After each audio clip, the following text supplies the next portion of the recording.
ಬೆಳಗಾವಿಯ ಜೆಎಂಎಫ್ಸಿ ಕೋರ್ಟ್ನಲ್ಲಿ ಸಿಟಿ ರವಿ ವಿಚಾರಣೆ ನಡೀತಾ ಇದೆ. ಸೊ ಕಾಗ್ನಿಸಬಲ್ ಅಪರಾಧ ಅಡಿ ಅರೆಸ್ಟ್ ಮಾಡಬೇಕಾಗಿಲ್ಲ ಅಂತ ಈಗ ವಕೀಲರು ಹೇಳ್ತಿದ್ದಾರೆ. ನಿಯಮದಿಂದ ಸೆಕ್ಷನ್ 41 ಅಡಿ ಬಂಧನ ಮಾಡಬೇಕಾಗಿಲ್ಲ. ಕಾಗ್ನಿಸಬಲ್ ಅಫೆನ್ಸ್ ಸಂಬಂಧಪಟ್ಟ ಹಾಗೆ ಅವರೀಗ ತಿಳಿಸ್ತಾ ಇರೋದು. ಸಿಟಿ ರವಿ ಅವರದ್ದು ವಿಶೇಷ ಪ್ರಕರಣವಾಗಿದೆ. ಘಟನೆ ನಡೆದಂತಹ ಸ್ಥಳ ಅತ್ಯಂತ ಶಿಷ್ಟಾಚಾರದ ಸ್ಥಳ. ಸೊ ಅದನ್ನು ಕೂಡ ಕೋರ್ಟ್ ಪರಿಗಣಿಸಬೇಕು. ಅದು ಸಾಮಾನ್ಯ ಜಾಗದಲ್ಲಿ ಆಗಿಲ್ಲ ಅಥವಾ ಸಾರ್ವಜನಿಕ ಜಾಗದಲ್ಲಿ ಆಗಿಲ್ಲ. ಅಲ್ಲಿ ಪ್ರತಿಯೊಂದು ಕೂಡ ದಾಖಲಾಗಿರುತ್ತೆ. ಪ್ರತಿಯೊಂದು ಕೂಡ ದಾಖಲಾಗುವಂತಹ ಒಂದು ಸ್ಥಳ ಅದು. ಪೊಲೀಸರೇ ಘಟನೆ ವಿಧಾನಸೌಧದಲ್ಲಿ ನಡೆದಿದೆ ಅಂತ ಹೇಳಿದ್ದಾರೆ. ಪೊಲೀಸರೇ ಹೇಳಿದ್ದಾರೆ. ಪೊಲೀಸರು ರವಿ ಅವರನ್ನ ಪಶುವಿನಂತೆ ಹೊತ್ತೊಯ್ದಿದ್ದಾರೆ. ಅಲ್ಲಿಂದ ರಾತ್ರಿ ಹಲವು ಕಡೆಗಳಿಗೆ ಕರೆದೊಯ್ದಿದ್ದಾರೆ.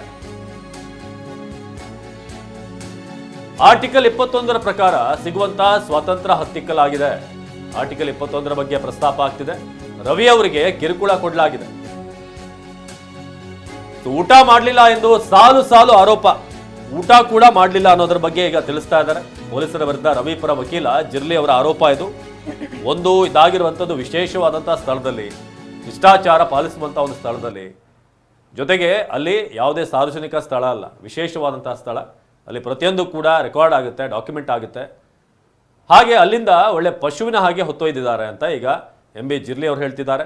ಜೊತೆಗೆ ಸೆಕ್ಷನ್ 480 ಏನು ಈ ಆರೋಪಿಗೆ ಬೇಲ್ ಕೊಡುವಂಥ ವಿಚಾರಕ್ಕೆ ಸಂಬಂಧಪಟ್ಟ ಹಾಗೆ ಒಂದು ಸಮಯಾವಕಾಶ ಏನಿರುತ್ತೆ, ಇದರ ಬಗ್ಗೆ ನಮ್ಮ ಅರ್ಜಿ ಪರಿಶೀಲಿಸಿ ಜಾಮೀನು ನೀಡಬೇಕು ಅನ್ನೋ ಮನವಿಯನ್ನು ಈಗ MB ಜಿರ್ಲಿ ಅವರು ಮಾಡ್ತಿದ್ದಾರೆ.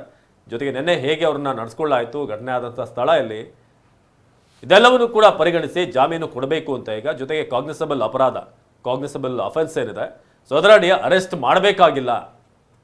ಇದು ಸಿಟಿ ರವಿ ಪರ ವಕೀಲ ಜಿರ್ಲಿ ಅವರ ವಾದ ಮಂಡನೆ.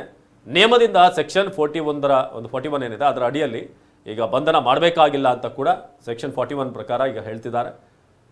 ಸೊ ಹಾಗೆ ಏನು ಸಿಟಿ ರವಿ ಅವರ ಈ ಘಟನೆ ಆಗಿದೆ ಅದೊಂದು ವಿಶೇಷವಾದಂಥ ಪ್ರಕರಣ ಅಂತ ಹೇಳಿದ್ದಾರೆ. ರವಿ ಅವರಿಗೆ ಊಟ ನೀಡಿಲ್ಲ, ರಾತ್ರಿ ನಿದ್ದೆ ಕೂಡ ಇಲ್ಲ.